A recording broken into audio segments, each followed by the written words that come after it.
ചോദിക്കുകയാണ്. സുവിശേഷ സന്ദേശം അറിയിക്കുന്നതിനായി പാസ്റ്റർ സാംവർഗീസ് അവരുടെ ദൈവനാമത്തിൽ ക്ഷണിക്കുന്നു.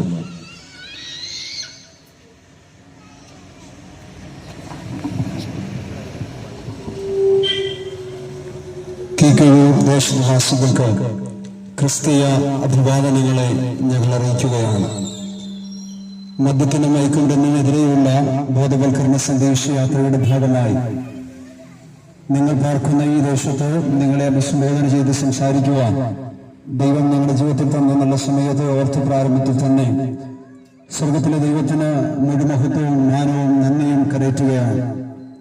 മദ്യം, മയക്കുമരുന്ന് വളരെ സ്വപ്നത്തോടെ ജനിച്ചു ജീവിച്ചു വളർന്നു വരുന്ന അനേക യൗവനക്കാരെ തകർത്തുകൊണ്ടിരിക്കുന്നു. നല്ല വിദ്യാഭ്യാസം കൊടുത്ത് നല്ല കുടുംബ പശ്ചാത്തലത്തിൽ തന്റെ കുഞ്ഞുങ്ങൾ നാളുകളിൽ നല്ലവരാകണം, സമൂഹത്തിനും വീടിനും നാടിനുമൊക്കെ നല്ലവരായി വളർന്നു വരണമെന്ന് ആഗ്രഹിക്കുന്ന മാതാപിതാക്കളുടെ സ്വപ്നങ്ങളെ തകർത്തു കളയുന്ന ഒരു തലമുറയെ നമുക്ക് ലോകത്തിൽ അങ്ങോളം ഇങ്ങോളം ദർശിക്കാൻ കഴിയും. നന്നായി ഞങ്ങൾ പഠിപ്പിക്കുന്ന കുഞ്ഞുങ്ങൾ നല്ലവരായി നന്നായിരിക്കണമെന്ന് ആഗ്രഹിക്കുന്ന ഗുരുക്കന്മാർ അവരുടെ കഴിവിനും പ്രാപ്തിക്കും ഒത്തവണ്ണം നല്ല ശിക്ഷണങ്ങളും നല്ല അറിവുകളുമൊക്കെ പറഞ്ഞു കൊടുക്കുമ്പോഴും മറുസൈഡിൽ അധ്യാപകർക്കോ മാതാപിതാക്കൾക്കോ അറിയാത്ത തരത്തിൽ കോളേജുകളുടെയും സ്കൂൾ പരിസരങ്ങളിലും സുലഭമായി ലഭിക്കുന്ന മദ്യത്തിന്റെയും മയക്കുമരുന്നിന്റെയും ഉപയോഗങ്ങൾ ചെറിയ തോതിൽ തുടർന്ന് വലിയ തോതിലേക്ക് ചെന്ന് ജീവിതത്തിൽ നിന്ന് ഒഴിച്ചുകൂടാൻ കഴിയാത്തൊരു ഘടകമായി മാറി ജീവിതം അവസാനിച്ച, ജീവിതം പാതിവഴികൾ മുട്ടിപ്പോയ, വഴിമധ്യേ പൊലിഞ്ഞുപോയ ഒരു കൊമ്പ് കയറിലോ ഒരു തുമ്പ് ഇഷക്കുപ്പയിലോ ഒരു ട്രെയിൻ പാളത്തിലേക്ക് ജീവിതം അവസാനിപ്പിച്ച എത്രയോ പ്രിയപ്പെട്ടവരെ കുറിച്ച് ഓരോ ദിവസവും നമ്മൾ കേട്ടുകൊണ്ടിരിക്കുന്ന ഞെട്ടലേറിയ വാർത്തയാണ്. ഒരു മനുഷ്യൻ ഈ ഭൂമിയിൽ ജീവിക്കാൻ, ഈ ഭൂമിയിൽ ദൈവം അവന് കൊടുത്ത ആയുസ് എന്താണ്, അതിന്റെ പിറകിലെ ദൈവിക ഉദ്ദേശം എന്താണ്? ഒരു മനുഷ്യൻ ഈ ഭൂമി വിടുമ്പോൾ ഈ ഭൂമിക്ക് ശേഷം അവന്റെ നിത്യത എവിടെയാണ്, അവന്റെ വാസം എവിടെയാണ്? ഈ കാര്യങ്ങളെ തിരിച്ചറിയാൻ കഴിയാതെ ഒത്തിരി ആളുകൾ ഈ ഭൂമിയിൽ നമ്മുടെ സമകാലികൾ പോലും ജീവിക്കുന്നു എന്നത് ഒരു നഗ്ന സത്യമാണ്. ഞങ്ങളെ കേൾക്കുന്ന കീഴൂർ ദേശനിവാസികളെ ഒന്ന് ശ്രദ്ധിക്കണമേ. ഒരുപക്ഷെ നിങ്ങൾക്ക് തിരക്കുണ്ടാകാം, നിങ്ങൾ കടയിൽ ജോലി ചെയ്യുന്നവരോ വഴിയാത്രയിലായിരിക്കുന്നവരാകാം, നിങ്ങൾക്ക് തിരക്കുണ്ടാകാം. ഈ തിരക്കിൽ നിങ്ങൾ കടന്നു പോകുമ്പോൾ എപ്പോഴാണ് നിങ്ങളുടെ ജീവൻ ഈ ഭൂമിയിൽ നിന്ന് മാറ്റപ്പെടുന്നതെന്ന് നിങ്ങൾക്കറിവില്ലായിരിക്കാം. കഴിഞ്ഞ ദിവസം സോഷ്യൽ മീഡിയയ്ക്കകത്ത് ഞാൻ കണ്ടൊരു വീഡിയോ ഇങ്ങനെയാണ്. നോർത്ത് ഇന്ത്യയിൽ 20 വയസ്സുള്ള ഒരു ചെറുപ്പക്കാരി ഒരു യാത്രാ സന്ദേശം അറിയിക്കാൻ പുൽപ്പിറ്റിൽ നിന്നുകൊണ്ട് ഇതുപോലെ മൈക്കെടുത്ത് ഉച്ചഭാഷണിയിലൂടെ സംസാരിക്കുകയാണ്. ചിരിച്ചുകൊണ്ട് സന്തോഷത്തോടെ സംസാരിക്കുന്ന യൗവനക്കാരി 1-2 മിനിറ്റുകൾ സംസാരിച്ച് ചിരിച്ചുകൊണ്ട് നിൽക്കുന്ന ആ സഹോദരി ബാക്ക് സൈഡിലേക്ക് മറിഞ്ഞു വീഴുന്നു. ഓൺ ദ സ്പോട്ടിൽ ആ സഹോദരിയുടെ ജീവൻ ശരീരത്തിൽ നിന്ന് വേർപെടാനിടയായി തീർന്നു. യൗവനക്കാരി 20 വയസ്സുകാരി കൊഴിഞ്ഞു വീണ് മരിച്ചു എന്നാണ് സോഷ്യൽ മീഡിയയിൽ കൊടുത്തിരിക്കുന്ന ഹെഡിങ് എന്ന് പറയുന്നത്. എന്നാൽ 20 വയസ്സുള്ളവരും 10 വയസ്സുള്ളവരും 5 വയസ്സുള്ളവരും എന്തിനേറെ പറയുന്നു, ഈ ഭൂമിയിൽ ജീവിക്കുന്ന പല പ്രിയപ്പെട്ടവരും വഴിയാത്രയിൽ എപ്പോ എന്ന് നനച്ചിരിക്കാത്ത ഒരു കാര്യം അവരെ വന്നുകൂടി പിടിക്കുന്നു. അതിന് പറയുന്ന പേരാണ് മരണമെന്ന് പറയുന്നത്. മനുഷ്യൻ പറയുന്ന ഏത് മനുഷ്യനും ഉറച്ചു നിന്നാലും അവനൊരു ശ്വാസമത്രയെന്നാണ് വിശുദ്ധ ബൈബിൾ നമ്മളെ പഠിപ്പിക്കുന്നത്. ഇന്നലെ മുളച്ചു വന്ന് നാളെ ഉണങ്ങി വാടിപ്പോകുന്ന പുല്ലിന് തുല്യമാണ് മനുഷ്യൻ എന്നാണ് വിശുദ്ധ വേദപുസ്തകം നമ്മെ പഠിപ്പിക്കുന്നത്. ഒരിക്കൽ കർത്താവായ യേശു ക്രിസ്തു ഈ ഭൂമിയിൽ മാനവകുലത്തിന്റെ പാപത്തിന് പരിഹാരമായി തീരുവാൻ സ്വർഗമഹിമ വെടിഞ്ഞ വേഷത്തിൽ മനുഷ്യനായി കന്യാമറിയത്തിന്റെ ഉദരത്തിൽ ഒരു കുഞ്ഞായി ഉരുവായി ഈ ഭൂമിയിൽ പിറന്ന് 30 വയസ്സ് വരെ താൻ സാധാരണപ്പെട്ടവനെ പോലെ ജീവിച്ച്, എന്നാൽ 30ാമത്തെ വയസ്സിൽ യോഹന്നാന്റെ കൈക്കീഴിൽ യോർദാൻ നദിയിൽ ഇറങ്ങി സ്നാനമേറ്റ് യോർദാനിൽ നിന്ന് യേശു കരേറി അടുത്ത 3.5 വർഷം ഈ ഭൂമിയിൽ അത്ഭുതങ്ങളും അടയാളങ്ങളും ചെയ്യുക, മരിച്ചവരെ ഉയർപ്പിച്ച് രോഗികളെ രോഗികളെ സൗഖ്യമാക്കി, പച്ചവെള്ളത്തെ വീഞ്ഞാക്കി, കുരുടന് കാഴ്ച കൊടുത്ത്, ചെകിടന് കേൾവി കൊടുത്ത്, താൻ ദൈവപുത്രനെന്ന് പല നിലകളിൽ വ്യക്തമായി തെളിയിച്ചു. കർത്താവ് യേശുക്രിസ്തു യോർദാനിൽ യോഹന്നാന്റെ വഴിക്കീഴിൽ സ്നാനമേറ്റു കയറി വരുമ്പോ സ്വർഗത്തിൽ നിന്ന് സ്വർഗം തുറന്ന് ഒരു ശബ്ദം ഇങ്ങനെ മുഴങ്ങി. ആ ശബ്ദം ഇതാണ്: ഇവൻ എന്റെ പ്രിയപുത്രൻ, ഇവനിൽ ഞാൻ പ്രസാദിച്ചിരിക്കുന്നു, ഇവന് ചെവി കൊടുപ്പീൻ. കർത്താവ് യേശുക്രിസ്തുവിന് ഞങ്ങളുടെ ജീവിതയാത്രയിൽ ഇന്നലകളിൽ ചെവി കൊടുക്കാൻ, സത്യ തിരുവചനത്തിന് ചെവി കൊടുക്കാൻ ഞങ്ങളുടെ ജീവിതത്തിൽ ഭാഗ്യം ലഭിച്ചതുകൊണ്ടാണ് ഈ ഉച്ചഭാഷണിയിലൂടെ ഈ പരസ്യ സ്ഥലത്ത് നിന്നുകൊണ്ട് ഞങ്ങൾ നിങ്ങളെ അഭിസംബോധന ചെയ്ത് സംസാരിച്ചു കൊണ്ടിരിക്കുന്നത്. എന്താണ് കർത്താവായ യേശുക്രിസ്തുവിന് ചെവി കൊടുക്കേണ്ടത് എന്ന കാര്യം? കർത്താവായ യേശുക്രിസ്തു മിനിസ്റ്റർ ചെയ്ത സമയത്ത് ഒരു ചെറുപ്പക്കാരൻ കർത്താവായ യേശുക്രിസ്തുവിന്റെ അടുക്കൽ വന്ന് കർത്താവിനോട് ചോദിച്ച ഒരു ചോദ്യമുണ്ട്. ആ ചോദ്യം പരസ്യമായിട്ട് ഒന്ന് ഇവിടെ വായിക്കാൻ താല്പര്യപ്പെടുകയാണ്. ഒരുവൻ വന്നിട്ട് ചോദിക്കുകയാണ്, ഞാൻ നിത്യജീവനെ പ്രാപിക്കാൻ എന്ത് ചെയ്യണം? ഇവിടെ അല്ലമേൻ ആ വാക്യഭാഗങ്ങളെ നിങ്ങൾക്ക് വേണ്ടി ഒന്ന് വായിച്ചു കേൾപ്പിക്കും. അനന്തരം ഒരുത്തൻ വന്ന് അവനോട്, ഗുരു, നിത്യജീവനെ പ്രാപിപ്പാൻ ഞാൻ എന്തു ചെയ്യണമെന്ന് ചോദിച്ചതിന് അവൻ, എന്നോട് നന്മയെ കുറിച്ച് ചോദിക്കുന്നത് എന്ത്? നല്ലവൻ ഒരുത്തനേ ഉള്ളൂ. ജീവനിൽ കടപ്പാൻ ഇച്ഛിക്കുന്നുവെങ്കിൽ കൽപ്പനകളെ പ്രമാണിക്ക എന്ന് അവനോട് പറഞ്ഞു. ഏവ എന്ന് അവർ ചോദിച്ചതിന് യേശു, കൊല ചെയ്യരുത്, വ്യഭിചാരം ചെയ്യരുത്, മോഷ്ടിക്കരുത്, കള്ളസാക്ഷ്യം പറയരുത്, അപ്പനെയും അമ്മയും ബഹുമാനിക്ക, കൂട്ടുകാരനെ നിന്നെ പോലെ തന്നെ സ്നേഹിക്ക എന്നിവ തന്നെ എന്ന് പറഞ്ഞു. ഒന്ന് ശ്രദ്ധിച്ച്, കർത്താവ് യേശുക്രിസ്തുവിനോട് ചോദിക്കുന്നു, നിത്യജീവനെ പ്രാപിക്കാൻ ഞാൻ എന്ത് ചെയ്യണം? കർത്താവ് യേശുക്രിസ്തുവിന്റെ തിരിച്ചുള്ള മറുപടി ഇങ്ങനെയാണ്: നീ നന്മയെ കുറിച്ച് എന്നോട് ചോദിക്കുന്നുണ്ട് എന്ന് പറഞ്ഞാൽ, നിത്യജീവൻ എന്ന് പറയുന്നത് നന്മ നിറഞ്ഞൊരു ജീവിതത്തെയാണ് വിശുദ്ധ ബൈബിൾ നമ്മളെ ചൂണ്ടിക്കാണിക്കുന്നത്. നന്മ ഒരുവന്റെ അകത്തുണ്ടാകണമെങ്കിൽ, നല്ല സ്വഭാവം ഒരുവന്റെ അകത്തുണ്ടാകണമെങ്കിൽ, നല്ലവരായി ഈ ഭൂമിയിൽ ഒരുവൻ ജീവിക്കുകയും പ്രവർത്തിക്കുകയും ചെയ്യണമെങ്കിൽ ബൈബിൾ നമ്മളെ വ്യക്തമായി പഠിപ്പിക്കുന്ന കാര്യം എന്ന് പറയുന്നത്, വ്യക്തമായി പഠിപ്പിക്കുന്ന സത്യവചനം എന്ന് പറയുന്നത്, ഒരുവന്റെ അകത്ത് ദൈവം വരെയാണ്. ഒരുവന്റെ അകത്ത് പാപം കുടികൊള്ളുന്നിടത്തോളം കാലം, ഒരുവന്റെ അകത്ത് തിന്മ കുടികൊള്ളുന്നിടത്തോളം കാലം അവനവന്റെ വീടിനോ സമകാലികർക്കോ സമപ്രായക്കാർക്കോ അവൻ ആർക്കും ഗുണമുള്ളവനായി നന്മയുള്ളവനായി മാറാൻ ഇടയാകത്തില്ല. എന്നാൽ ഇവിടെ വായിച്ചു കേട്ട ഈ ഭാഗത്ത് പറയപ്പെടുന്നത്, ഒരു ചെറുപ്പക്കാരൻ ആഗ്രഹം നിത്യജീവനെ പ്രാപിക്കണം. കർത്താവ് യേശുക്രിസ്തു തന്റെ ഐഹിക ജീവിതകാലത്ത് തന്റെ പ്രസംഗങ്ങളിലൊക്കെ വളരെ ഉദ്ധരിച്ചു പറഞ്ഞൊരു വാക്കാണ്, നിങ്ങൾ നിത്യജീവനെ പ്രാപിക്കണം. നിത്യജീവൻ എന്ന് പറയുന്നത് നമ്മുടെ ശരീരത്തിൽ നമുക്ക് ഇന്ന് ഇവിടെ കേൾക്കാനും കാണാനും തീരുമാനങ്ങൾ എടുക്കാനും സംസാരിക്കാനും ഒക്കെ നമുക്ക് കഴിയുന്നതിന് കാരണം നമ്മുടെ ശരീരത്തിന്റെ അകത്ത് ഒരു ജീവനുണ്ട്. അതിന് ജീവൻ എന്ന് പറയുമ്പോൾ കർത്താവ് യേശുക്രിസ്തു പറയുകയാണ്, നിത്യജീവനെ നിങ്ങൾ പ്രാപിക്കണം. എന്താണ് നിത്യജീവൻ എന്ന് പറഞ്ഞാൽ? നിത്യജീവൻ എന്ന് പറഞ്ഞാൽ അതിന് ഒരിക്കലും അവസാനമില്ല. നിത്യജീവൻ, നിത്യത, നിത്യവാസം, നിത്യപ്രതിഫലം എന്നൊക്കെ ബൈബിളിന്റെ അകത്ത് നമുക്ക് കാണാൻ കഴിയും. എല്ലാ കാര്യങ്ങളും ഇവിടെ ഉദ്ധരിച്ച് സംസാരിക്കുക ഈ പരസ്യ സ്ഥലത്ത് സമയം പോരാത്തത് കൊണ്ട് നിത്യജീവനെ പറ്റിയ രണ്ട് വാക്കുകൾ ഞാൻ നിങ്ങളോട് പറയാൻ ആഗ്രഹിക്കുകയാണ്. നിത്യജീവനെ ആഗ്രഹിച്ച ചെറുപ്പക്കാരൻ കർത്താവിനോട് ചോദിക്കുന്നു, നിത്യജീവനെ പ്രാപിക്കാൻ ഞാൻ എന്ത് ചെയ്യണം? എന്താണ് ഇവിടെ നിങ്ങൾ കേട്ടത്? ഒന്ന്, കർത്താവ് പറയുകയാണ്, കൊല ചെയ്യരുത്, കൊല ചെയ്യരുത്. ഈ ഒറ്റ വാക്ക് ഞാൻ ഇവിടെ പറയുന്നു. എത്രയോ കൊലപാതകത്തിന്റെ വാർത്തകൾ നമ്മുടെ ആയുസ്സിൽ നമ്മൾ കേട്ടു. 34 വയസ്സുകാരനാണ് ഞാൻ നിങ്ങളുടെ മുമ്പിൽ നിന്ന് പ്രസംഗിക്കുന്നത്. എന്നാൽ ഈ 34 വയസ്സിനിടയ്ക്ക് എത്രയോ രാഷ്ട്രീയ കൊലപാതകങ്ങളുടെ വാർത്ത ഞാൻ കേട്ടു. എത്രയോ മാതാപിതാക്കളെ കൊന്ന തലമുറകൾ ചെയ്തു കൂട്ടിയ കൊലപാതകങ്ങളെ കുറിച്ച് നാം കേട്ടു. കഴിഞ്ഞ ദിവസം തിരുവനന്തപുരത്ത് അഫാൻ എന്ന് പറയുന്ന ഒരു ചെറുപ്പക്കാരൻ തന്റെ വീട്ടിലുള്ള തന്റെ പ്രിയപ്പെട്ടവർ, തന്റെ കൂടെപ്പിറപ്പ് ഉൾപ്പെടെ 5 പേര് കൊലപ്പെടുത്തി. എന്നിട്ട് പോലീസ് സ്റ്റേഷനിൽ വന്ന് അവൻ മൊഴി കൊടുക്കുന്നത് നമ്മൾ ടിവിയിലും പത്രത്തിലുമൊക്കെ വായിച്ചതാണ്.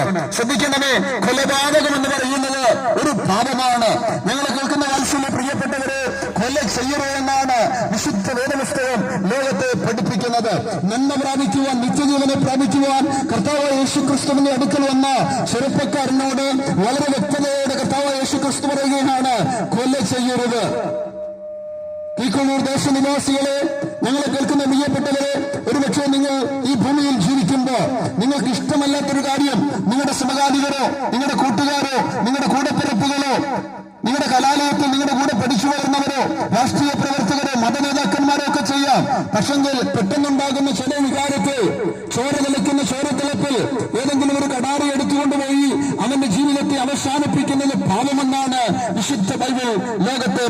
പറയുന്നത്. ഏത് മതത്തിൽ വിശ്വസിക്കുന്ന വ്യക്തിയാണെങ്കിലും, ഏത് ആചാരത്തിൽ നിങ്ങൾ ആചരിച്ചു വരുന്ന വ്യക്തിയാണെങ്കിലും, ഇന്ന് പകലിൽ നിങ്ങളുടെ ഒരു സമകാലികനായി, നിങ്ങളുടെ ഒരു സമപ്രായക്കാരനായി, ഒരു മകന്റെ പ്രായത്തിലോ, ഒരു സഹോദരന്റെ പ്രായത്തിലോ, ഒരു കൂടപ്പിറപ്പിന്റെ പ്രായത്തിലോ നിന്നുകൊണ്ട് ഈ ദേശത്തോട് ഞങ്ങൾ വിളിച്ചു പറയുന്നു, കൊല ചെയ്യരുത്, അത് പാപമാണ്. സ്വർഗം വെറുക്കുന്ന, സർവശക്തനായ ദൈവം വെറുക്കുന്ന, ചെയ്യരുത് എന്ന മാനവകുലത്തോട് വിളിച്ചറിയിച്ചിരിക്കുന്ന ഏറ്റവും പരാപ്രധാനമായ ഒരു കാര്യമാണ് കൊല ചെയ്യരുത്. ഈ ദേശത്ത് നിങ്ങളെ കേൾക്കുന്ന പ്രിയപ്പെട്ടവരെ, കൊലപാതകം പാപമാണ്. ആരെയും ഒരു കടാരത്തിന്റെ കുത്തിത്തീർക്കുവാൻ നിങ്ങളുടെ അകത്ത് കളിക്കുന്ന ചോര കൊണ്ട്, നിങ്ങളുടെ അകത്തുണ്ടാകുന്ന ഒഴിവാരിയെ കൊണ്ട് ഒരിക്കലും ചെയ്യരുത് എന്ന് ഞങ്ങൾ നിങ്ങളെ പ്രബോധിപ്പിക്കുകയാണ്. അടുത്ത എന്താണ് കർത്താവ് യേശുക്രിസ്തു പറഞ്ഞത്?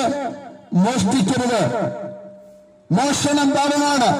നമുക്കറിയാം, എത്രയോ മോഷണ വാർത്തകൾ നമ്മൾ കേട്ടു. കൊച്ചു സ്കൂളുകളിൽ കലാലയങ്ങൾ പഠിക്കുന്ന കുഞ്ഞുങ്ങൾ ചിലപ്പോൾ 1-2 മുട്ടായി മോട്ടിക്കുന്നതായിരിക്കാം, അല്ലെ കൂട്ടുകാരന്റെ പെൻസിൽ മോട്ടിച്ച്, അല്ലെ കൂട്ടുകാരന്റെ ഒരു നേരത്തെ ആഹാരം മോട്ടിച്ച്. നമുക്കറിയാം, മധുവൻ എന്ന് പറയുന്ന ഒരു ചെറുപ്പക്കാരൻ, അവൻ ആഹാരത്തിന് വേണ്ടി മോഷണം നടത്തി, അവനെ കൊന്നു തള്ളിയ ഒരു കേരളക്കരയെ നമുക്കറിയാം. എത്രയോ ആളുകൾ അതിനുവേണ്ടി സമരങ്ങൾ നടത്തി, പാർട്ടിക്കാർ സമരങ്ങൾ നടത്തി, പല യൗവന സംഘടനകൾ സമരങ്ങൾ നടത്തി. സമരങ്ങൾ നടത്തിയത് കൊണ്ട് മധുവെന്ന ചെറുപ്പക്കാരൻ തിരിച്ചു വരത്തില്ല എന്ന് പറഞ്ഞാൽ, ഞാൻ പറയട്ടെ, ഞങ്ങളെ കേൾക്കുന്ന പ്രിയപ്പെട്ടവരെ, എല്ലാ മനുഷ്യനും ആഹാരം ആവശ്യമാണ്, എല്ലാ മനുഷ്യനും ദാഹത്തിന് ജലം ആവശ്യമാണ്. എന്നാൽ ഈ ഭൂമിയിൽ എന്തെല്ലാം കള്ളത്തരങ്ങൾ, എന്തെല്ലാം മോഷണങ്ങൾ, ബാങ്കുകൾ കുത്തിത്തുറന്ന് മോഷണങ്ങൾ നടത്തുന്നു, വീടുകൾ ചെന്ന് കവർച്ച ചെയ്യപ്പെടുന്നു, വഴിയിൽ യാത്ര ചെയ്യുന്ന പ്രിയപ്പെട്ടവരെ വഴിമധ്യയെ തടഞ്ഞു നിർത്തി മാലമൊട്ടിക്കുന്നു, ഉപദ്രവിക്കുന്നു, കൊല ചെയ്തിട്ട് പോലും ഒരു അടുത്ത വാക്ക് ഇങ്ങനെയാണ്: നിന്നെ പോലെ തന്നെ നിന്റെ അയൽക്കാരനെ അല്ലെങ്കിൽ നിന്റെ കൂട്ടുകാരനെ സ്നേഹിക്കണമെന്നാണ് വിശുദ്ധ ബൈബിൾ ലോകത്തെ പഠിപ്പിച്ചത്. അഥവാ കർത്താവായ യേശുക്രിസ്തു ലോകത്തെ പഠിപ്പിച്ചത്. പ്രിയ സുഹൃത്തെ, നിന്നെ പോലെ തന്നെ നിന്റെ അയൽക്കാരനെ സ്നേഹിക്കാൻ നിനക്ക് കഴിയുന്നു? നിന്റെ സമകാലികനെ നിങ്ങൾക്ക് സ്നേഹിക്കാൻ കഴിയുന്നു? പലപ്പോഴും നമ്മുടെ സ്നേഹങ്ങളൊക്കെ വാക്കുകളിൽ മാത്രം ഒതുങ്ങുകയാണ്. കലാലയങ്ങളൊക്കെ പഠിക്കുന്ന കുഞ്ഞുങ്ങളെ കൗൺസിൽ ചെയ്യുമ്പോൾ, അവരുമായിട്ട് ഇടപെടുമ്പോൾ, സംസാരിക്കുമ്പോൾ സ്നേഹമെന്ന് പറയുന്നത് വാക്കിൽ പ്രകടിപ്പിക്കുന്നവരെ കണ്ടിട്ടുണ്ട്. പണ്ടൊക്കെ എന്ന് പറഞ്ഞാൽ ഐ ലവ് യു എന്ന് പറയുന്നത് ഒരു വാക്കിൽ, ഒരു പേനാത്തുമ്പിൽ, ഒരു പേപ്പറിൽ കുറിച്ചു കൊടുത്താൽ അത് സ്നേഹമാണെന്ന് ഒരു ചെറുക്കനോ ഒരു പെണ്ണോ അങ്ങോട്ടോ ഇങ്ങോട്ടോ സ്നേഹം പ്രകടിപ്പിക്കുന്നത് ഒരു പേനാത്തുമ്പിലും ഒരു പേപ്പറിലുമൊക്കെ ആയിരുന്നു. എന്നാൽ ഇന്ന് കാലം മാറി, വാട്സപ്പായി, ഫേസ്ബുക്കായി, യൂട്യൂബായി, സോഷ്യൽ മീഡിയയുടെ ലഭ്യത കൊണ്ട് അപ്പനും അമ്മയും അറിയാതെ എന്തെല്ലാം പാപങ്ങൾ ഈ ഭൂമിയിൽ കുഞ്ഞുങ്ങൾ, യൗവനക്കാർ ചെയ്തുകൊണ്ടിരിക്കുന്നു. എത്രയോ പ്രിയപ്പെട്ടവർ പാപത്തിന് അടിമയാക്കപ്പെട്ടുകൊണ്ടിരിക്കുന്നു. ഒരിക്കലും ആർക്കും തിരിച്ചു പിടിക്കാൻ കഴിയാത്ത നിരക്ക് ഓരോ ദിവസവും എത്ര കുഞ്ഞുങ്ങളാണ് തകർന്നുകൊണ്ടിരിക്കുന്നത്. സോഷ്യൽ മീഡിയയുടെ ഉപയോഗങ്ങൾ കൊണ്ട് എത്രയോ കുഞ്ഞുങ്ങൾ തകരുന്നു. എന്നാൽ ഞങ്ങളെ കേൾക്കുന്ന കിക്കുഴൂർ ദേശനിവാസികളെ, മദ്യത്തിൽ നിന്ന്, മയക്കുമരുന്നിൽ നിന്ന്, കൊലപാതകങ്ങളിൽ നിന്ന്, മോഷണങ്ങളിൽ നിന്ന്, സാമൂഹിക തിന്മകളിൽ നിന്ന് ഒരു മനുഷ്യനെ തിരിക്കാൻ ആർക്ക് കഴിയും? എന്തിനു കഴിയും? ഇന്നത്തെ ഞങ്ങളുടെ അനുഭവത്തെ ഞങ്ങളുടെ മുന്നിൽ നിർത്തിക്കൊണ്ട്, നിങ്ങളെ ചൂണ്ടിക്കാണിച്ചുകൊണ്ട് ഞങ്ങൾ വിളിച്ചു പറയട്ടെ, പാപിയെ രക്ഷിക്കുവാൻ കർത്താവായ യേശുക്രിസ്തുവിന് കഴിയും. വിശുദ്ധ ബൈബിൾ ഇങ്ങനെ പറയുന്നു: നിന്റെ പാപം കടും ചുമപ്പായിരുന്നാലും ഞാൻ അതിനെ ഹിമം പോലെ വെളുപ്പിക്കാം. ഹിമം പോലെ വെളുപ്പിക്കാൻ കഴിയുന്ന, പാപിയായ ഒരു മനുഷ്യന്റെ പാപത്തെ കഴുകി ശുദ്ധീകരിക്കാൻ കഴിയുന്ന നിർമ്മല രക്തം, അത് കർത്താവായ യേശുക്രിസ്തുവിന്റെ രക്തമാണ്. രക്തം ചിന്തിയിട്ടല്ലാതെ വിമോചനമില്ലെന്നാണ് നമുക്ക് പഠിക്കാൻ കഴിയുന്നത് ഏത് മതത്തിൽ നിന്നോ. എന്നാൽ ഇന്ന് നിങ്ങൾ കേൾക്കണമോ? ഞാനും നിങ്ങളും ചെയ്യുന്ന തെറ്റിന്, ഞാനും നിങ്ങളും ചെയ്തു കിട്ടുന്ന തെറ്റിന് ശിക്ഷ മറ്റാരെങ്കിലുമല്ല നാം തന്നെയാണ് അനുഭവിക്കേണ്ടത്. നമുക്കറിയാം, ഒരു കൊല ചെയ്താൽ പോലീസുകാർ വന്ന് പിടിച്ച് നമ്മളെ ജയിലറയിലടച്ച് ശിക്ഷാ നടപടികൾ നമുക്കാണ് വിധിക്കുന്നത്, വേറൊരാൾക്കല്ല. എന്നാൽ ബൈബിൾ പരിചയപ്പെടുത്തുന്നത് മുഴു ലോകത്തിന്റെയും പാപത്തിന് പരിഹാരത്തിന് വേണ്ടി ഇന്നേക്ക് 2025 വർഷങ്ങൾക്ക് മുൻപ് കർത്താവായ യേശുക്രിസ്തു സ്വർഗത്തിനും ഭൂമിക്കും മധ്യേ വന്ന് കർത്താവായ യേശുക്രിസ്തു മരിച്ച് അടക്കപ്പെട്ട് അവന്റെ രക്തം നമുക്ക് വേണ്ടി ചിന്തപ്പെട്ടത് കൊണ്ട് ആ കർത്താവായ യേശുക്രിസ്തുവിനോടുള്ള വിശ്വാസത്താൽ യേശുക്രിസ്തുവിനോട് പാപങ്ങളെ, കുറവുകളെ ഏറ്റുപറയുന്നതിനാൽ ഒരു മനുഷ്യന് പാപരഹിതമായ ജീവിതം നയിക്കാൻ കഴിയുമെന്ന് സത്യവേദപുസ്തകം വിശുദ്ധ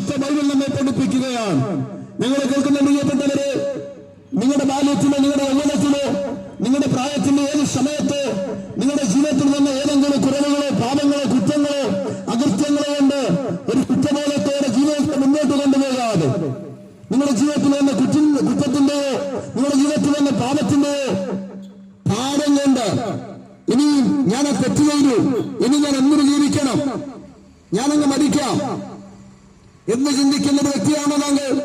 ഇന്നലെ ഞങ്ങളെ കേൾക്കുന്ന പ്രിയപ്പെട്ടവരെ, ഞങ്ങൾ വളരെ സ്നേഹത്തോടെ പറയട്ടെ, ഒരു കൊലപാതകം ചെയ്ത വ്യക്തിക്ക് പോലും കർത്താവായ യേശു ക്രിസ്തുവിന്റെ മുമ്പിൽ നീതിയുണ്ട്. ഇനിയും വീണ്ടും കൊല ചെയ്യാൻ വേണ്ടിയല്ല, കൊല ചെയ്ത് തെറ്റാന്ന് മനസ്സിലാക്കുമ്പോൾ അല്ലെങ്കിൽ പാപം ചെയ്ത് തെറ്റാന്ന് മനസ്സിലാക്കുമ്പോൾ ഹൃദയം കൊണ്ട് അത് തിരിച്ചറിഞ്ഞ് ഏറ്റുപറഞ്ഞ് ഉദ്ദേശിച്ച് ദൈവത്തിന്റെ കരുണയ്ക്ക് വേണ്ടി യാചിച്ചാൽ ബൈബിൾ പരിചയപ്പെടുത്തുന്നു, ദൈവം അവനോട് കരുണ ചെയ്യും. ദൈവം അവന്റെ പാപത്തിൽ നിന്ന് അവനെ മോചിപ്പിക്കും. തിരുവല്ലേക്ക് എടുത്തു വളർത്തിയ ദത്തുപുത്രനെ വളർത്തിയ മാതാപിതാക്കളെ കൊന്നുതള്ളിയ ഒരു ചെറുപ്പക്കാരൻ ജയിലിന്റെ അകത്ത് ചെന്നു. ഞങ്ങളെ പോലെയുള്ള സുവിശേഷകന്മാർ സുവിശേഷം ജയിലറിയിക്കുന്ന സുവിശേഷം കേട്ട് കർത്താവ് യേശു ക്രിസ്തുവിനെ കുറിച്ച് കേട്ട് തന്റെ തെറ്റിനെ കുറിച്ച് ബോധ്യമുണ്ടായി താൻ ആ തെറ്റ് ഏറ്റുപറഞ്ഞ് ജയിലധികൃതർ അദ്ദേഹത്തിന്റെ നല്ല നടപ്പിന് അനന്തരം അദ്ദേഹത്തെ ജയിൽ മോചിതനാക്കി. കരിക്കൻവില്ല കൊലക്കേസ് എന്ന് പറയുന്നത് വളരെ പ്രമാദമായ കൊലക്കേസാണ്, നിങ്ങൾക്ക് എല്ലാവർക്കും അറിയാം. എന്നാൽ ആ കുറ്റത്തിന്റെ അകത്ത് ജയിലടക്കപ്പെട്ടവൻ, ജയിൽ ശിക്ഷാമുറയെ സ്വീകരിച്ചു വന്നവൻ, അവന്റെ ജീവിതത്തിന്റെ അകത്ത് കേട്ട സുവിശേഷ സത്യങ്ങളാൽ അവന്റെ ജീവിതത്തിന്റെ അകത്ത് പരിവർത്തനമുണ്ടായിട്ട് കുറവുകളെ ദൈവത്തോട് ഏറ്റുപറഞ്ഞ നല്ല നടപ്പ് താൻ ജീവിതത്തിലേക്ക് കൊണ്ടുവന്നപ്പോൾ ജയിലധികൃതർ തന്നെ മോചിതനാക്കി. ഇന്ന് അദ്ദേഹം ജീവനോടൊരു സുവിശേഷകനായി കർത്താവിന്റെ വേല ചെയ്യുകയാണ്. എന്നാൽ ഇന്ന് പകൽ നൂറുകണക്കിന് അനുഭവങ്ങൾ ഞങ്ങൾക്ക് നിങ്ങളോട് പറയാനുണ്ട്. ഈ പരസ്യ സ്ഥലത്തതിന് സമയം പോരാന്ന് എനിക്കറിയാം. എന്നാൽ ഞങ്ങളെ കേൾക്കുന്ന പ്രിയപ്പെട്ടവരെ, ഞങ്ങളുടെ സന്തോഷം ചുരുക്കാൻ തൊട്ട് മുമ്പ് കീക്കള്ളൂർ ഞങ്ങളെ കേൾക്കുന്ന പ്രിയപ്പെട്ടവരോട് വിളിച്ചു പറയട്ടെ, പകലന്തിയോളം ജോലി ചെയ്ത് വൈകിട്ട് നിങ്ങളെ കാത്തിരിക്കുന്ന മക്കളെയും നിങ്ങളെ കാത്തിരിക്കുന്ന നിങ്ങളുടെ കൂടെ ജീവിക്കാൻ ഇറങ്ങി വന്ന ഭാര്യയെയും നിങ്ങൾക്ക് ജന്മം തന്ന മാതാപിതാക്കളെയും മറന്ന് കള്ള് ഷാപ്പിലേക്ക് പോയി കള്ള് കുടിച്ച് കള്ള് വയറിന്റെ അകത്ത് നിറച്ച് ചീത്ത വാക്കുകൾ അസഭ്യങ്ങൾ വിളിച്ചു പറഞ്ഞ് വഴിയോടയിൽ കിടക്കുകയോ കൂട്ടുകാരുമൊത്ത് സല്ലമിച്ച് കൂട്ടുകാരുമൊത്ത് അങ്ങോട്ടും ഇങ്ങോട്ടും അടിയുണ്ടാക്കി വെട്ടുകുത്തു നടത്തി ജീവിതത്തെ ആകെ തകർത്തുകളയാതെ നല്ലൊരു വ്യക്തിയായി ജീവിക്കുവാൻ, നിങ്ങളുടെ കുഞ്ഞുങ്ങൾക്ക് നല്ലൊരു പിതാവായി ജീവിക്കുവാൻ, നിങ്ങളുടെ കുഞ്ഞുങ്ങൾക്ക് നല്ലൊരു അമ്മയായി ജീവിക്കുവാൻ, നിങ്ങളുടെ സമകാലികൾക്ക് നല്ലൊരു സാമൂഹിക പ്രവർത്തകനായി ജീവിക്കുവാൻ, നിങ്ങളെ ജനിപ്പിച്ച മാതാപിതാക്കൾക്ക് നല്ലൊരു മകനോ മകളായി ജീവിക്കുവാൻ ഞങ്ങൾ നിങ്ങളെ പ്രബോധിപ്പിക്കാൻ ആഗ്രഹിക്കുകയാണ്. മനസ്സിലെ പ്രിയപ്പെട്ടവരെ, ഞങ്ങളുടെ അകത്ത് ഓരോ വാർത്തകൾ കേൾക്കുമ്പോൾ ഓരോ മാതാപിതാക്കളെ പോലെ നിങ്ങളെപ്പോലെ ഞങ്ങളുടെ അകത്തും ഭാരം ഉണ്ടാകാറുണ്ട്. ഞെട്ടിക്കുന്ന വാർത്തകൾ ഓരോ ദിവസവും കേൾക്കുമ്പോൾ, കൊലപാതകങ്ങൾ കേൾക്കുമ്പോൾ, അനിഷ്ട സംഭവങ്ങളുടെ വാർത്തകൾ കേൾക്കുമ്പോൾ, എന്നാൽ ഇതിനകത്തും തിരിച്ചു കൊണ്ടുവരുവാൻ പോലീസുകാർ ശിക്ഷാ നടപടികൾ ചെയ്തതുകൊണ്ട്, ജയിലിന്റെ തടച്ചതുകൊണ്ട്, കൗൺസിലിംഗുകൾ കൊടുത്തതുകൊണ്ട്, മദ്യപാനിയെ ഡി-അഡിക്ഷൻ സെന്ററിൽ കൊണ്ടുപോയതുകൊണ്ട് തിരിച്ചു വരുത്താൻ കഴിയാതെ പലരും പല നിലകളിൽ ഓരോ ദിവസവും പരാജയത്തിൽ നിന്ന് പരാജയത്തിലേക്ക് പോയിക്കൊണ്ടിരിക്കുമ്പോൾ ഞങ്ങളെ പോലെയുള്ള സുവിശേഷകന്മാർ നൂറുകണക്കിന് അനുഭവങ്ങൾ നിങ്ങൾക്ക് പറയാനുണ്ട്. ഇന്നലെയും എന്നെ വിളിച്ച് സംസാരിച്ച ഒരു കുടുംബം എന്നെ വിളിച്ച് സംസാരിക്കുമ്പോൾ എന്നോട് പറഞ്ഞൊരു കാര്യമുണ്ട്, സമാധാനമില്ല, ജോലിയില്ല, ജീവിതമാകെ തകർന്നു പോയിക്കൊണ്ടിരിക്കുക. എന്താ കാരണം? അല്പമൊക്കെ ഞാൻ മദ്യപിക്കും, അല്പമൊക്കെ ഞാൻ പുകവലിക്കും. പുകവലിക്കുന്നത് തെറ്റാണോ? അല്പം മദ്യപിക്കുന്നത് തെറ്റാണോ? ഇത്ര സമാധാനം ഉണ്ടാകാൻ മദ്യപിക്കുന്ന ചില മദ്യപാനികൾ പറയുന്നത്. എന്നാൽ ഇന്നലെ ഞങ്ങളെ കേൾക്കുന്ന ആരെങ്കിലും നിങ്ങൾ മദ്യപിക്കുന്നവരാണെങ്കിൽ, നിങ്ങൾ എത്ര വട്ടം മദ്യം കുടിച്ചിട്ടും നിങ്ങൾക്ക് കിട്ടാത്ത സമാധാനം കർത്താവായ യേശു ക്രിസ്തുവിന് നിങ്ങളുടെ ലൈഫിൽ തരാൻ കഴിയും. കർത്താവ് ഇങ്ങനെ പറഞ്ഞു, എന്റെ സമാധാനം ഞാൻ നിങ്ങൾക്ക് തന്നേച്ചു പോകുന്നു, അത് ലോകം തരുന്നത് പോലെയല്ല. മദ്യത്തിനോ മയക്കുമരുന്നുകൾക്കോ സാമൂഹിക തിന്മകൾക്കോ നിങ്ങളുടെ ജീവിതത്തിന്റെ അകത്ത് നിങ്ങൾ ചെയ്യുന്ന ഏത് പ്രവൃത്തികൾക്കും നിങ്ങളുടെ ലൈഫിൽ വരുത്താൻ കഴിയാത്ത ദൈവിക സമാധാനം ഞങ്ങൾ പ്രസംഗിക്കുന്ന, ഞങ്ങൾ ഉയർത്തി കാണിക്കുന്ന കർത്താവായ യേശു ക്രിസ്തുവിന് നിങ്ങളുടെ ലൈഫിന്റെ അകത്ത് തരാൻ കഴിയും. പാപത്തിൽ നിന്ന് രക്ഷ നേടുവാൻ, മോശപ്രാപ്തി നേടുവാൻ, അനുഗ്രഹങ്ങൾ നേടുവാൻ മനുഷ്യർ ഒത്തിരി വഴികളിലൂടെ യാത്ര ചെയ്യാറുണ്ട്. ആരെ കൊന്നിട്ടും ആരെ നശിപ്പിച്ചിട്ടും ആരെ തകർത്തിട്ടും ഞാൻ നന്നാകണം, എന്റെ കുഞ്ഞുങ്ങൾ നന്നാകണം, എന്റെ വീട് നന്നാകണം എന്ന് ചിന്തിക്കുന്ന ആളുകളെ ഞാൻ കണ്ടിട്ടുണ്ട്. ഒരുപക്ഷെ നിങ്ങളും കണ്ടിട്ടുണ്ടാകാം, കേട്ടിട്ടുണ്ടാകാം. എന്നാൽ ഇന്ന് നിങ്ങൾ കേൾക്കണമോ? ഒരു മനുഷ്യനെ രക്ഷിക്കാൻ കഴിയുന്നത് മന്ത്രവാദത്തിനല്ല. ഒരു മനുഷ്യനെ നന്മയുള്ളവനാക്കി, നന്മ ഉള്ള വീടാക്കി ഒരുവന്റെ വീടിനെ മാറ്റാൻ കഴിയുന്നത് ആഭിചാരകനോ ക്ഷുദ്രപ്രയോഗം ചെയ്യുന്നവർക്കോ അല്ല. ഇന്ന് ഞങ്ങളെ കേൾക്കുന്ന പ്രിയപ്പെട്ടവര്, മന്ത്രവാദികളും ആഭിചാരകന്മാരും ക്ഷുദ്രപ്രയോഗം ചെയ്യുന്നവരും മനുഷ്യൻ അറയ്ക്കുന്ന നിലകളിൽ പല കാര്യങ്ങൾ ചെയ്യുന്നവർ, അവർ ചെയ്യുന്നത് പുറത്തു പോലും പറയാൻ ലജ്ജാകരമായ കാര്യങ്ങളാണ്. മനുഷ്യന്റെ നന്മയ്ക്കും വിടുതലിനും ഉയർച്ചയ്ക്കും വേണ്ടി എന്ന് പറഞ്ഞ് പണം മേടിച്ചുകൊണ്ട് പല വസ്തുക്കൾ വെച്ചുകൊണ്ട് പല കാര്യങ്ങൾ ചെയ്യുന്നത്. എന്നാൽ ഇന്നലെ പരസ്യ സ്ഥലത്ത് നിന്നുകൊണ്ട് രഹസ്യമായിട്ട് എന്ന് ആരോടെങ്കിലും കെട്ടുകഥ പറയുകയല്ല. ഞങ്ങളുടെ അനുഭവങ്ങളെ പരസ്യ സ്ഥലത്ത് നിന്നുകൊണ്ട് ഞങ്ങളുടെ കുടുംബവും ഞങ്ങളുടെ കുഞ്ഞുങ്ങളും ചേർന്ന് നിന്നുകൊണ്ട് ഞങ്ങൾ അഭിമാനത്തോടെ കർത്താവായ യേശുക്രിസ്തുവിനെ നിങ്ങൾക്ക് പരിചയപ്പെടുത്തുകയാണ്. ബൈബിൾ പറയുന്ന മറ്റൊരുത്തൽ രക്ഷയില്ല, നാം രക്ഷിക്കപ്പെടുവാൻ ആകാശത്തിന്റെ കീഴിൽ മനുഷ്യരുടെ ഇടയിൽ നൽകപ്പെട്ട ഏകനാമം ഒരിക്കൽ കൂടെ കണ്ണനാളമിടരാതെ അഭിമാന പുരുഷനും കിക്കൊഴി ഉയർത്തുകയാണ്. അത് കർത്താവായ യേശുക്രിസ്തുവിന്റെ നാമമാണ്. ഞങ്ങളെ പാപത്തിൽ നിന്ന് രക്ഷിച്ച ഞങ്ങൾക്ക് സമാധാനം തന്ന, ഞങ്ങളുടെ വീടിന് സമാധാനം തന്ന കർത്താവായ യേശുക്രിസ്തുവിനെ കിക്കൊഴൂർ ദേശനിവാസികൾക്ക് വളരെ അഭിമാനത്തോടെ ഞങ്ങൾ പരിചയപ്പെടുത്തുകയാണ്. ഞങ്ങളെക്കാൾ ആവേശത്തോടെ പ്രസംഗിക്കുന്ന രാഷ്ട്രീയ പ്രസംഗങ്ങൾ നിങ്ങൾ കേട്ടിട്ടുണ്ടാകാം, മതത്തിന്റെ പ്രസംഗങ്ങൾ നിങ്ങൾ കേട്ടിട്ടുണ്ടാകാം. എന്നാൽ അവിടെയൊന്നും ഉണ്ടാകാത്ത ചേതവികാരം പലപ്പോഴും ഞങ്ങളുടെ പ്രസംഗങ്ങൾക്കെതിരെ വാളെടുക്കുന്ന ആളുകളെ നിങ്ങൾ കണ്ടിട്ടുണ്ട്. വാളെടുത്ത് പരസ്യ സ്ഥലത്ത് മരിച്ചു വീണ്ട വന്നാലോ, പരസ്യ സ്ഥലത്ത് എന്റെ കൊച്ചുകുഞ്ഞിവിടെ നിൽപ്പുണ്ട്, ഭാര്യ ഇവിടെ നിൽപ്പുണ്ട്, അവരുടെ കൂടെ തിരിച്ച് വീട്ടിലേക്ക് പോയില്ലെങ്കിലും ഇവിടെ ജീവിതം അവസാനിച്ചാലും ഞങ്ങൾക്ക് വിഷമമില്ല, ഭാരമില്ല. അതുകൊണ്ട് സങ്കല്പത്തോടെ, ധൈര്യത്തോടെ, അഭിമാനത്തോടെ ഉലകത്തിന്റെ രക്ഷകൻ, ലോകത്തിന്റെ രക്ഷകൻ കർത്താവായ യേശുക്രിസ്തുവിനെ കുറിച്ച് ഞങ്ങൾ ഇക്കിക്കൊഴൂർ ദേശനിവാസികൾക്ക് പരിചയപ്പെടുത്തുകയാണ്. മന്ത്രവാദം ചെയ്യാതെ, ആഭിചാരം ചെയ്യാതെ, സമകാലികരെ കൊന്നുകൊല്ലാതെ, നാശം ചെയ്യാതെ, മോഷണം നടത്താതെ, കൊലപാതകം നടത്താതെ നിന്റെ ജീവിതത്തിന്റെ അകത്ത് സമാധാനം വരുത്താൻ കഴിയുന്ന, നിന്റെ ജീവിതത്തെ പാപത്തിൽ രക്ഷിക്കാൻ കഴിയുന്ന, നിന്റെ വീടിന്, നിന്റെ നാടിന് നല്ലൊരു വ്യക്തിയാക്കി നിന്നെ മാറ്റാൻ കഴിയുന്ന കർത്താവായ യേശുക്രിസ്തുവിനെ ഞങ്ങളുടെ അനുഭവങ്ങളുടെ വെളിച്ചത്തെ ഞങ്ങൾ ഇന്ന് ഉയർത്തിപ്പിടിക്കുന്നു. എന്റെ കൂടെ എന്റെ മുമ്പിൽ നിൽക്കുന്നത് പാസ്റ്റർ ഷിഹാബുദ്ദീനാണ്. മദ്യത്തിനും മയക്കുമരുന്നിനും അടിമയായി ഒരു രാഷ്ട്രീയ പ്രവർത്തകനായി വെട്ടാനും കുത്താനും അടിക്കാനും ഒക്കെ പോയി ടിന്നിന്റെ അകത്ത് പ്രവർത്തിച്ച ആളാണ് ഷിഹാബുദ്ദീൻ. കഴിഞ്ഞ സ്ഥലത്ത് അദ്ദേഹം പ്രസംഗിച്ചു. ഇവിടെ പല പ്രിയപ്പെട്ടവർക്കും പല അനുഭവങ്ങൾ നിങ്ങൾക്ക് പറയാനുണ്ട്. ആരെങ്കിലും പറഞ്ഞ കാര്യങ്ങൾ പറയാൻ ഇവിടെ മൈക്കെടുത്ത് നിൽക്കുകയല്ല. ഇവിടെ നിങ്ങൾ കാണുന്ന രാഷ്ട്രീയ പ്രവർത്തകരെ പോലെ, മതത്തിന്റെ പ്രവർത്തകരെ പോലെ, പിന്നണി ആളുകളെ പോലെ ഞങ്ങളും വാളെടുക്കുന്ന സ്വഭാവവും തിരിച്ചു പ്രവർത്തിക്കുന്ന സ്വഭാവമൊക്കെ ഞങ്ങളുടെയും ജീവിതത്തിൽ യൗവനത്തിലുണ്ടായിരുന്നു. എന്നാൽ അവയെല്ലാം ഉപേക്ഷിച്ചിട്ട് സ്നേഹത്തോടെ, സൗമ്യതയോടെ സുവിശേഷത്തിന്റെ വക്താക്കളായി ഞങ്ങൾ നിങ്ങളെ അഭിസംബോധന ചെയ്യുന്നത് സുഹൃത്തെ, നീ നശിക്കാതിരിക്കാൻ വേണ്ടിയാണ്. ഞങ്ങളുടെ അനുഭവങ്ങൾ കൊണ്ട് ഞങ്ങളെ നിങ്ങളുടെ മുമ്പിൽ കൊണ്ടു നിർത്തി ഒരു സാക്ഷിയാക്കി നിർത്തിയിരിക്കുന്നത്. ബൈബിൾ പറയുന്ന ഒരു സാക്ഷി മറ്റൊരു സാക്ഷിയെ ഉളവാക്കും. ഞങ്ങൾക്ക് വളരെ ഉറപ്പുണ്ട്. ഇന്നേക്ക് കുറെ മാസങ്ങൾക്ക് മുമ്പ് റാമിയിൽ ഞാൻ ഇങ്ങനെ പ്രസംഗിച്ചുകൊണ്ടിരിക്കുമ്പോ പ്രസംഗം കേട്ടുകൊണ്ടിരുന്ന ഒരു ചെറുപ്പക്കാരൻ പ്രസംഗത്തിന് അനന്തരം എന്റെ അടുക്കൽ വന്നിട്ട് മദ്യം കുടിച്ചിട്ടുണ്ട്. പക്ഷേ ആ ചെറുപ്പക്കാരോട് ഞാൻ സംസാരിക്കുമ്പോ അദ്ദേഹത്തോട് പറഞ്ഞു, എന്റെ വീട് കോഴിക്കോടാണ്. കോഴിക്കോട് നിന്ന് ഞാൻ എന്റെ കൂട്ടുകാരന്റെ കല്യാണത്തിന് റാമി വന്നതാ. ഞാൻ 8-9 മാസമായി മരിക്കാൻ വേണ്ടി പേഴ്സൺ മേടിച്ചെന്റെ വീട്ടിൽ വെച്ചിരിക്കുകയാണ്.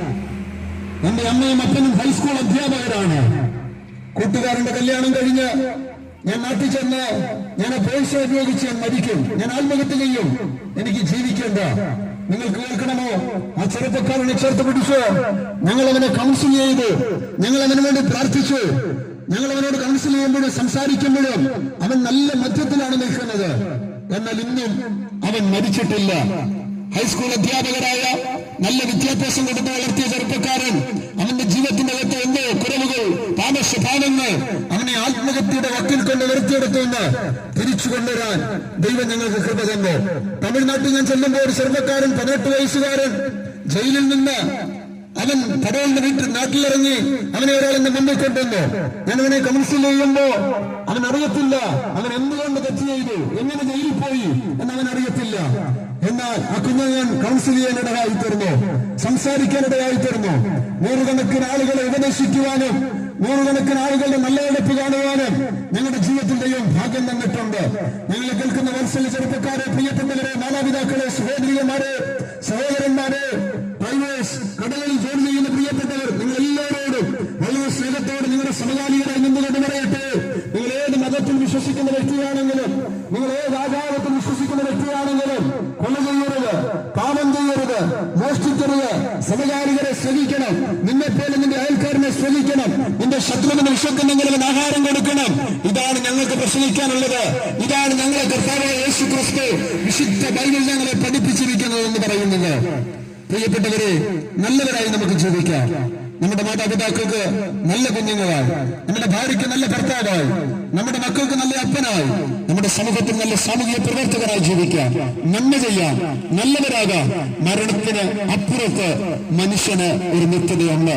ബൈബിൾ പറയുന്നു, ഒരു മനുഷ്യൻ സർവ്വലോകവും നേടിയാലും തന്റെ ആത്മാവിനെ നഷ്ടമാക്കിയാൽ അവന് എന്ത് പ്രയോജനം?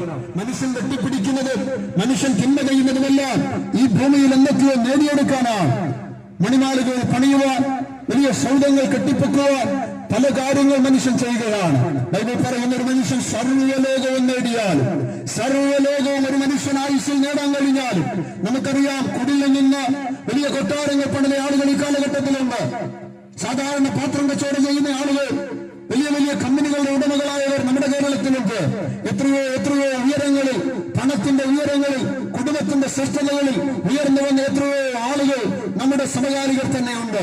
എന്നാൽ ബൈബിൾ പറയുന്ന, ഒരു മനുഷ്യൻ സർവ്വലോകവും നേടിയാലും തന്റെ ആത്മാവിനെ നഷ്ടമാക്കിയാൽ അവൻ എന്ത് പ്രയോജനം? പ്രിയ സഹോദരി, നിന്റെ ആത്മാവിനെ നീ നഷ്ടമാക്കിയാൽ, പ്രിയ സഹോദര, നിന്റെ ആത്മാവിനെ നീ നഷ്ടമാക്കിയാൽ, നിനക്ക് ഈ ഭൂമിയിൽ തന്നെ ആയുസ്, നിനക്ക് ഈ ഭൂമിയിൽ തന്നെ ആരോഗ്യം, നിനക്ക് ഈ ഭൂമിയിൽ തന്നെ വിദ്യാഭ്യാസം, നീ വേണ്ടമെന്ന വീട്, നിനക്ക് ജന്മമെന്ന മാതാപിതാക്കൾ, ഇതുകൊണ്ടൊക്കെ എന്താണ് കാര്യമുള്ളത്? എന്നാൽ വിശുദ്ധ ബൈബിൾ ചോദിക്കുന്ന ചോദ്യത്തിന് മുമ്പ് ഓരോരുത്തരും വ്യക്തിപരമായ ആൻസർ കൊടുക്കണം. ഒരു മനുഷ്യൻ ജീവനോടിരിക്കുമ്പോൾ ചെയ്യുന്നത് നല്ലതാകലും തീയതാകലും തക്കവണ്ണം പ്രാപിക്കേണ്ടതിന് എല്ലാവരും യേശുക്രിസ്തുവിന്റെ ന്യായാസനത്തിന് മുമ്പ് ചെന്ന് നിൽക്കും. കറുത്തവനെന്നോ വെളുത്തവനെന്നോ പണമുള്ളവനെന്നോ പണമില്ലാത്തവനെന്നോ വ്യത്യാസമില്ലാതെ, വിദ്യാസമ്പന്നനെന്നോ വിദ്യാഭീനെന്നോ വ്യത്യാസമില്ലാതെ, കൊട്ടാരത്തിൽ പിറന്നവനും കുടിലിൽ പിറന്നവനും ഏത് വ്യക്തിയും കർത്താവായ യേശുക്രിസ്തുവിന് മുമ്പ് ചെന്ന് നിൽക്കണം. അവിടെ മതമില്ല, അവിടെ രാഷ്ട്രീയമില്ല, അവിടെ നാം പറയുന്ന ലോകത്തിൽ വെച്ചിരിക്കുന്ന ഒരു അതിർവരമ്പുകളുമില്ല. ന്യായം വിധിക്കാൻ യോഗ്യനായ കർത്താവായ യേശുക്രിസ്തുവിന് മുമ്പ് ഉലകത്തിലെ മനുഷ്യൻ, ജനിച്ചു ജീവിച്ച മനുഷ്യരെല്ലാം അവിടെ ചെന്നു നിൽക്കുമ്പോൾ ന്യായം വിധിക്കും. ന്യായവിധി നാളിൽ നിന്റെ കരം ബലപ്പെട്ടിരിക്കാൻ, ന്യായവിധിക്കപ്പുറത്ത് മനുഷ്യന് അവന്റെ നല്ല പ്രവൃത്തിക്ക്, വിശുദ്ധ ജീവിതത്തിന് ദൈവം ഒരുക്കി വെച്ചിരിക്കുന്ന നിത്യത നിങ്ങൾക്കും അവകാശമാക്കി തീർക്കുക. ഈ ഭൂമിയിൽ ജീവിക്കുന്ന സമയം യേശുവിന്റെ രക്ഷകനും കർത്താവുമായി ഹൃദയം കൊണ്ട് വിശ്വസിച്ച് രക്ഷിതാവ് വായുകൊണ്ട് ഏറ്റുപറഞ്ഞ് ഈ ഭൂമിയിൽ ഒരു ദൈവമായി ജീവിച്ച്, സമൂഹത്തിൽ നന്മ ചെയ്ത്, വിശുദ്ധിയോടെ ജീവിച്ച്, മധ്യാകാശത്തിൽ കർത്താവിന്റെ കാഹളനാദം മുഴങ്ങുന്നു. കണ്ണിനയ്ക്കുന്നൊരു വിശുദ്ധന്മാർ ഉയർക്കുന്ന പെൺവിലറിയും നിങ്ങളുടെ പേരും നിങ്ങളുടെ ശബ്ദം ഉണ്ടാകേണ്ടതിന് ഞങ്ങൾ നിങ്ങളോട് സന്ദേശം അറിയിച്ചുകൊണ്ട് ഞങ്ങൾ നിങ്ങൾക്ക് വേണ്ടി പ്രാർത്ഥിക്കാൻ ആഗ്രഹിക്കുകയാണ്. വളരെ സ്നേഹത്തോട് ഈ സന്ദേശം കേട്ടുകൊണ്ടിരുന്ന എല്ലാ പ്രിയപ്പെട്ടവരോടും ഹൃദയത്തിന്റെ ഭാഷയിൽ നന്ദിയും സ്നേഹവും അറിയിച്ചുകൊണ്ട് ഞങ്ങൾ നിങ്ങൾക്ക് വേണ്ടി പ്രാർത്ഥിക്കുന്നു. ആർക്കെങ്കിലും പ്രാർത്ഥന ആവശ്യമുള്ളവരോ കൗൺസിലിംഗ് ആവശ്യമുള്ളവരോ ഉണ്ടെങ്കിൽ നിങ്ങൾക്ക് സമീപിക്കാം. നിങ്ങളുടെ കോൺടാക്റ്റുകളോ നിങ്ങൾക്ക് ലഭ്യമാകും. അല്ല, ഈ പരസ്യ സ്ഥലത്ത് നിന്നുകൊണ്ട് തന്നെ നിങ്ങളോട് സംസാരിക്കേണ്ട കാര്യങ്ങളാണ് ഞാൻ സംസാരിക്കാൻ ഞങ്ങൾ തയ്യാറാണ്. ആരെങ്കിലും ഉണ്ടെങ്കിൽ വേഗത്തിൽ നിങ്ങളുടെ അടുക്കിലേക്ക് വരാമില്ലെങ്കിൽ അടുത്തൊരു പ്രോഗ്രാം സ്ഥലത്തേക്ക് നിങ്ങൾ പോകാൻ ആഗ്രഹിക്കുന്നു. ദേവദാസ് നിങ്ങൾക്ക് വേണ്ടി പ്രാർത്ഥിക്കും. ദൈവം നിങ്ങളെ അനുഗ്രഹിക്കുമാറാകട്ടെ. പരിശുദ്ധ ദൈവമേ, സ്വർഗ്ഗത്തിലുള്ള കർത്താവേ, ഈ കിഴക്കൂർ പ്രദേശത്തെ ദേശനിവാസികളെ ദൈവകരങ്ങളിലേക്ക് ഏൽപ്പിച്ച് കർത്താവെ പ്രാർത്ഥിക്കുന്ന കടകമ്പോളങ്ങളിലും ഭവനങ്ങളിലും വാഹനങ്ങളിലൊക്കെ ഇരുന്ന് ഞങ്ങളെ ശ്രമിച്ച എല്ലാ പ്രിയപ്പെട്ടവരെയും ദൈവകരങ്ങളിലേക്ക് ഏൽപ്പിച്ച് പ്രാർത്ഥിക്കുന്നു. അവരുടെ വിഷയങ്ങളെയൊക്കെ ദൈവം സന്ദർശിക്കണമേ. ഒരു വ്യതിയാനം കേട്ട സുവിശേഷം അവരുടെ ജീവിതത്തിൽ ക്രിയ ചെയ്യുമാറാണമേ. ആരെങ്കിലും കർത്താവെ അവരുടെ ഹൃദയത്തിന്റെ വാതിൽ ദൈവത്തിന് വേണ്ടി തുറക്കപ്പെട്ടിട്ടുണ്ടെങ്കിൽ ദൈവമേ, അത്ഭുത രക്ഷകനായ ദൈവം, അത്ഭുത വെളിച്ചമായിരിക്കുന്ന ദൈവം അവരുടെ ഹൃദയത്തിലേക്ക് എഴുന്നള്ളുമാറാണമേ. അവസ്ഥകളെ മാറ്റുമാറാണമേ. പിതാവേ, ഈ ബിസിനസ് മേഖലയൊക്കെ ഞങ്ങൾ അനുഗ്രഹിച്ച് പ്രാർത്ഥിക്കുന്നു. പിതാവിന്റെ പുത്രന്റെ പരിശുദ്ധാത്മാവിന്റെ നാമത്തിൽ ഈ ദേശനിവാസികളെ ഞങ്ങൾ അനുഗ്രഹിച്ച് പ്രാർത്ഥിക്കുന്നു. അനുഗ്രഹ വിഷയമാക്കണം. മഹത്വം തിരുമേനിക്ക് കർത്താവായ യേശുക്രിസ്തു മൂലം ഞങ്ങളുടെ പ്രാർത്ഥന കേൾക്കണമേ. സ്വർഗ്ഗനല്ല പിതാവേ. യേശുക്രിസ്തു പാപികളെ രക്ഷിക്കുന്നു. യേശുക്രിസ്തു രോഗികളെ സൗഖ്യമാക്കുന്നു. യേശുക്രിസ്തു പരിശുദ്ധാത്മാവിനെ ദാനമായി നൽകുന്നു. യേശുക്രിസ്തു രാജാതിരാജാവായേക്കും വരുന്നു. ദേശമേ, നിന്റെ ദൈവത്തെ ഒരുങ്ങിക്കൊള്ളുക. ഹല്ലേലൂയ, ഹല്ലേലൂയ, ഹല്ലേലൂയ. ആമേൻ. യേശു കർത്താവേ, വേഗം വരണമേ. ഇത്രത്തോളം ഞങ്ങൾ ശ്രമിച്ച നല്ലവരായ എല്ലാ ദേശനിവാസികൾക്കും ദൈവത്തിന്റെ നാമത്തിൽ ഞങ്ങളെ നന്ദി അറിയിക്കുന്നു. കർത്താവ് നിങ്ങളെ അനുഗ്രഹിക്കുമാറാകട്ടെ. ആമേൻ.